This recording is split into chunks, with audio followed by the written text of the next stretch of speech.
All right, everybody, this is the how do I talk to my sphere of influence for the first time. I'm a new agent. What do I do? What do I say? There is a fantastic video that we did on our YouTube channel that is all about making an impression, one that will get you better quality leads and better quality relationships in no time. That video talks about the impression, but let's just assume for a second you've got a vibrant, positive energy. You're ready to go tackle the world. You're ready to reach out to your people. You want to talk to them about real estate, and you don't know what to do, and you don't want to sound like an inexperienced agent. You want to sound like the expert. Here's what I'll tell you. If you've spent a couple hours practicing this conversation of the market talk and understanding where they're coming from, then you've already put more time in real estate than they have, so you're the expert. I know it doesn't feel like it because you compare yourself to people like me or some of the mega agents out there or the Icon team owners. But the reality is we've all been in it for years and years and years. I'm coming up on 15 years now. And in the beginning, we just had this energy that would impress people and say, just believe in me. If you just believe in me, I will deliver for you.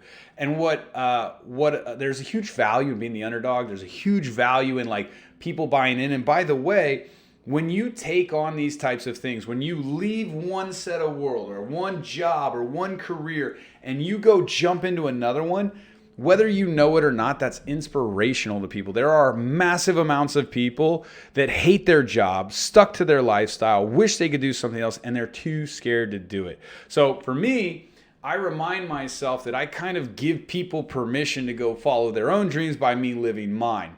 And by keeping in that mindset, I'm not really worried about it. And by the way, the same way, other people might look at you and say, well, you don't have a ton of experience. When I'm talking to these people and these mega team leaders and these other independent brokerages and offices, and I'm converting them over into new clients and new offices, they look at me the same way. But all I need them to know is that I'm skilled, I'm competent, I'm practiced, I'm passionate. I have that magic juice, maybe, like I got that magic in me. Sorry. Bottom line is you want to let them know that you are going to win and you can help them win, and having that confidence. So when you're reaching out to your sphere of influence, in the very beginning, and this is going to be counterintuitive. This is going to be counterintuitive. Do not call them to see if they want to sell real estate. Do not call them to see if they want to talk real estate with you. Take your database that we've spent time cleaning up, organizing, and getting into KV Core. Take the time to just reach out to these people and say, let's get connected. Okay? Reach out to them and just say, hey, what's going on? How are you? What's up? Great. What's new with the kids? What are you working on? I was thinking about it the other day, and through all this pandemic stuff and all the stuff that I've been busy, I really have put building relationships on the back burner, and I always appreciated X, Y, and Z about you. That's why I like you. I think you're excellent at this, and I wanted to connect. I wanted to catch up. Let's do coffee. Let's do coffee Friday at 10 o'clock. There's a great place in my neighborhood. It's right down the street. Let's go sit there and just catch up. Would that be something would you be interested in doing that? It's literally that easy, right? The goal isn't to say like, hey, I'm in real estate. I just want to let you know, do you believe in me? Do you want to buy something? Do you want to sell something? Do you know somebody who wants to buy? Do you know somebody who wants to sell? I care about you. I love you. I'm going to be really good at this. And by the way, I also don't know what I'm doing a little bit. So if you could just do that, that would be great. Whew, that's a lot, right? So make it simple. Play the long game. Play the sneaky game. I was going to give you an analogy that when I got married, I didn't just run up to my wife and give her a hug, but that's actually kind of what I did. I actually burst into. She worked with me. I saw her. I had to say hello, and I did that in the form of a hug because she was that attractive. It's the only time I've ever done something like that. So I've only been a creep one time in my entire life, but something in my gut told me that was her. And so I went for it. It worked out well. And I've never done anything ever like that since again. So anyway, you get what the point I'm making though, is that like great relationships, sometimes they hit off, they kick off, and sometimes they take time to develop. So play the long game into getting into that relationship. Call them and simply ask them to go for coffee. Now, efficiency hack. If you're going to take time, this is what I would do as a top producer. I actually hate doing in-person meetings from a productivity standpoint.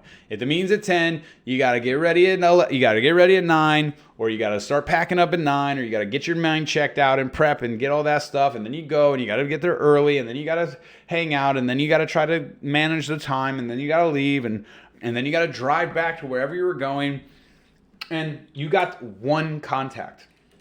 One. And it took you 3 hours, right? So a better way to do it is when you're calling in the beginning of the week, tell them you do coffee dates with friends every Friday. It's really fun. You do it at 10, 11, 12, whatever it is, and every Friday you go. Now what I would do is I would set it to the closest coffee place by my house. I would do my best to do that.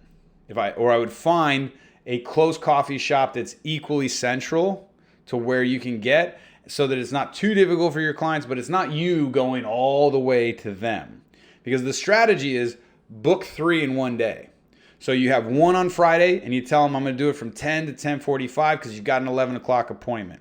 When the meeting gets to about 15 minutes left, you say, hey, I'm having so much fun, and I've got my business appointment in the next 15 minutes. And by the way, a business appointment, well, Josh, what if I only get one? Well, then immediately schedule, if it's Friday morning and I only have one appointment, but I told 25 people I had 2 appointments because I knew I was going to book a second appointment, but I didn't, then I'm going to schedule a business appointment to fill up that time slot of calling other people. And just so you know, that's still at a business appointment. Okay? Sometimes people will say, well, I don't want to say that because it's not necessarily true yet. Well, if you want to carry a limiting belief, that's fine. And nobody said you had to lie.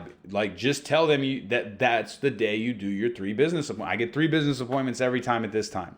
Well, if you only have one on Monday, then call yourself up, set a prospecting appointment with yourself for the second one, and then call yourself up and do a social media appointment with yourself for the third one. Now, when you go there, you have 3 appointments, you booked them, they're all business, you haven't lied, and they're like, wow, you have 3 appointments every single Friday for your business? Absolutely. Okay? And you literally work that system. So the first one comes and it's 10 o'clock. You work them from 10 to 10:30. You say, man, my next appointment starts in half an hour. I've got hard close in 15 minutes. And it starts to go over a little bit, blah, blah, blah, blah, blah. You let them leave. You go to leave as well for your next appointment. And once they leave, you turn around and you go back to the appointment to get ready for your 11 o'clock. Your 11 o'clock, if they show up a couple minutes early, it's not awkward. If you run a couple minutes long, it's not awkward. There's a 15-minute buffer there.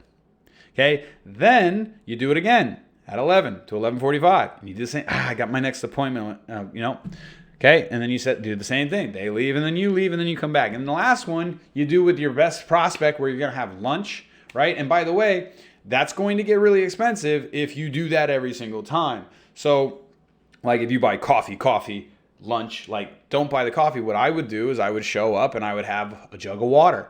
Be like, I'm really not drinking a ton of coffee. I don't want 4 cups of coffee, right? And I would just drink water. No, I'm all good. Can I buy you your coffee? Okay. That is an investment into the relationship. And I will buy somebody a cup of coffee all the time because they will remember that. And people don't like if somebody pays for something for you, they're like, I got you next time. So I like to buy them the cup of coffee, not because I want to offer them good service, because I want to remind them that I'm investing in them so that they have that little Josh invests in me. It's on the shoulder. By the way, if you're wondering what this shirt is, it's a Kobe Bryant shirt. I absolutely love Kobe's mindset. Obviously, he made his mistakes, but unlike a lot of people, he atoned for them, and then he went all hard on family and business, and he did some incredible things. Anyway, I digress.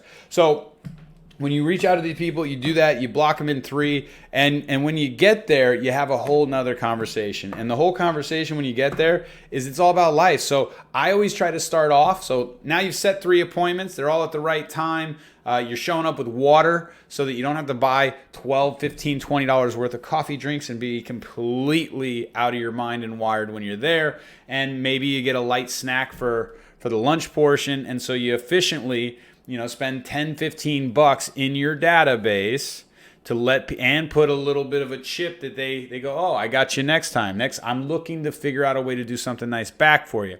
And the conversation when you have it, I always do my best to get to them first. I don't want them to ask me what's been going on in my world.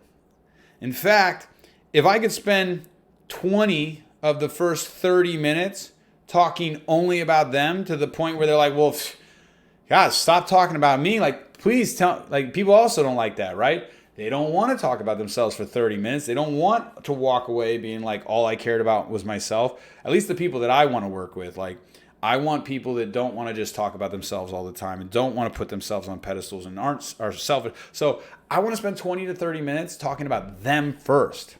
In fact, if I only get 5 to 10 minutes in this first meeting, I'm excited because I want them to know it's about them. It's not about me. I need to connect with them. I need to build relationships with them. I'm here to help them with their goals. Okay? And it starts with letting them know I care. And the only way you can show you care is if you spend a good amount of time understanding them. So as they're talking, yeah, it's been crazy because we got the kids and the season. Don't just go, oh, I totally know what that life's like. So what else is new? Oh, wow, how old are the kids now? Boys, remind me, boys, girls, or how's, if you're really close, how's Susie doing? How's school? Like, layer it. Get into the nitty gritty. People like to talk about themselves when they're with people they like.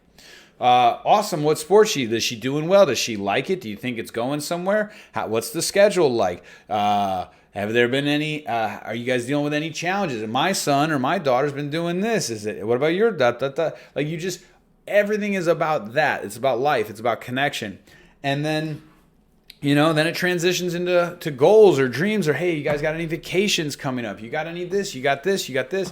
Like, just talk about them. Talk about their life. Talk about all the things that are important to you, but ask them about them.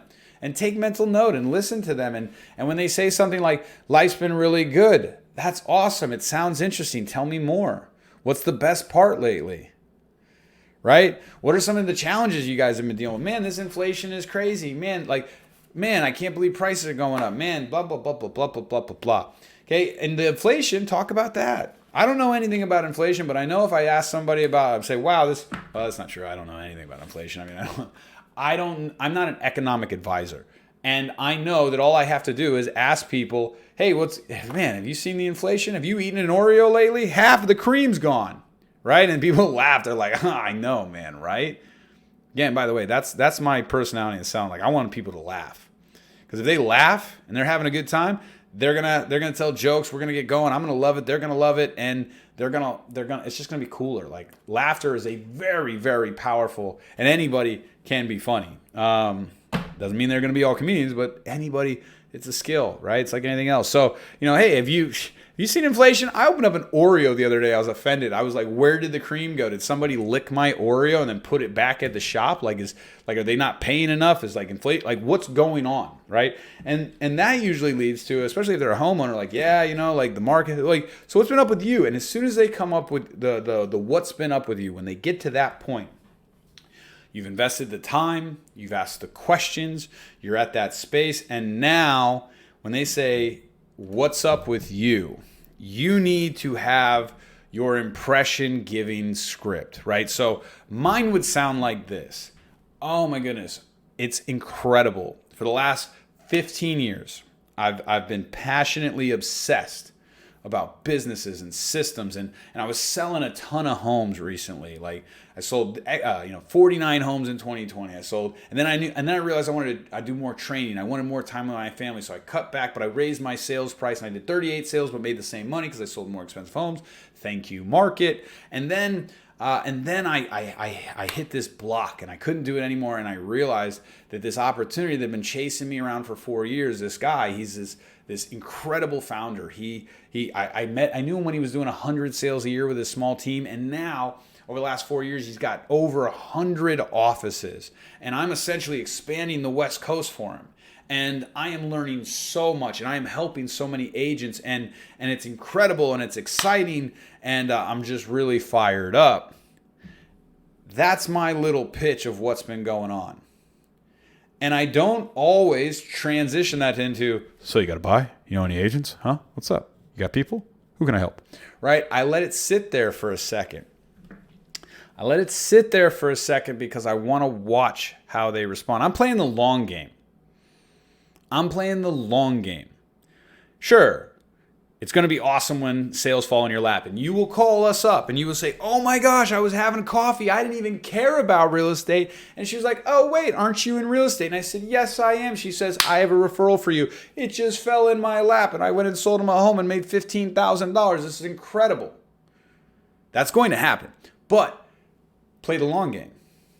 Because what's more likely going to happen is you're just going to connect with people and you're going to talk to them about stuff.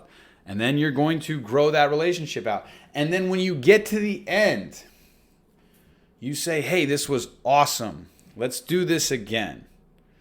Okay? One of the things, and you just leave it at that, right? No sales pitch, no nothing. Just let it grow. Let it grow. Sorry, I got kids and my Disney game is on point. So couple things though. One, if I can sneak this in, that I'm happy, I'm positive, I'm successful. If I can sneak in that there's opportunity, like, oh, and I just helped this buyer. I found this really cool house, and there was this desperate seller. They didn't really understand the market, and the agent didn't really understand the market. And I was able to get them a deal of $100,000. And then I had another listing that sold in 3 days, and it was over asking price. And so it's been really cool to see some of the opportunities for anybody that's in the market. And I kind of let that one hang. Did they bite? I didn't ask them if they have any interest. I said, hey, by the way, I know people that are winning big in real estate, and I helped them. So it's been fun. Do you want to know more? Right? So you let it hang. You let it hang. And then I don't put myself in all these positions. I still do what I need to do, but I don't put myself in a position where I have to go, are you looking to buy? And sometimes the questions are relevant though, right? Like they'll say, well, I was at an open house the other day. Okay, well that is somebody that I'm like, oh really? So you're actively searching for a home to purchase? Yes, I am. Out of curiosity, how did you select your real estate agent? I'm asking that question intentionally because they're going to either listen, the question of, do you have an agent? It's pretty weak because nobody's going to trust you if you ask them that question that you don't want to work with them. But if you say to them, out of curiosity, how did you select your agent? They're either going to say, oh, I don't have an agent yet. I was just going to an open house. Or option B, they're like, oh, I met them at an open house. Or my wife's an agent. Well, if their wife's an agent, then I don't have to really worry about it. I mean, I'm not going to convince them that if they use me, they won't be sleeping on the couch. Let it go. On to the next one. No problem. That's awesome. Wait a minute. Who's your wife work for, though? What office is she at? You guys make money when you bring in opportunities, and all you have to do is say, get on the line with Josh Pono, and I'll go do all the converting, and you get paid.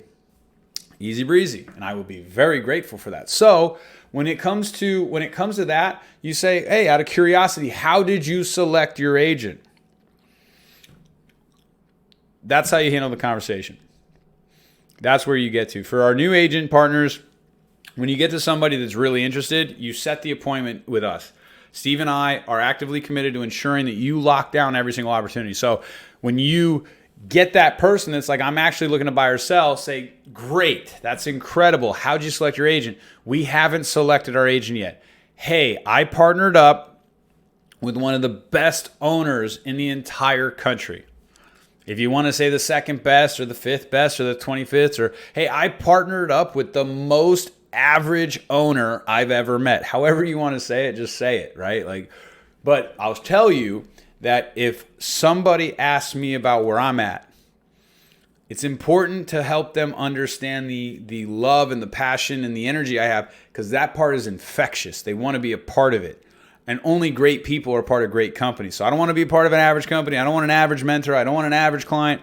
And so I'm not telling you to brag about me. What I'm saying is when they meet me, they will have that impression, because I will make sure to deliver that impression, and then I will build you up on a pedestal to ensure that you get to a smooth closing.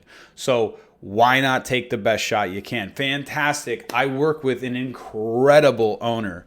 He is very smart about the market. He's strategic about how he advises clients, and he helps us help our clients win. This guy knows how to find the deals. Let's set up a time on Zoom where we can all get together. He'll walk you through the market. I'll help plan find the home. If you love us, you can work with us. If not, I promise you, you'll be very, very well taken care of no matter who you go with.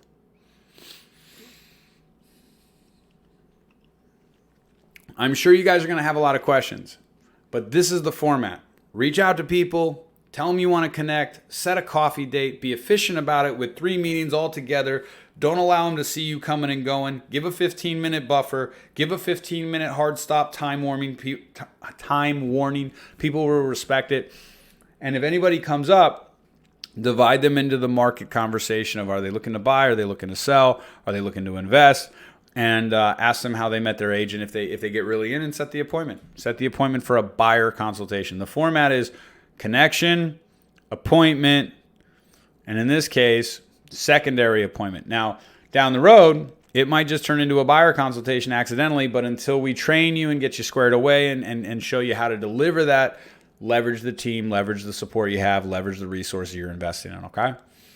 Be well. Hope all this hits. And if you have any questions, bring them up to our next meeting. This is a perfect format for our group office meetings. Hey, I went out and did this. Tuesdays is our lead gen breakdown underwriting type of thing. I went out and did this, Josh, and I got this question, this question, this question. I didn't know how to respond. I'll know the answer and I'll be able to show you. So if you have any questions, show up to our Tuesday meeting. Be well.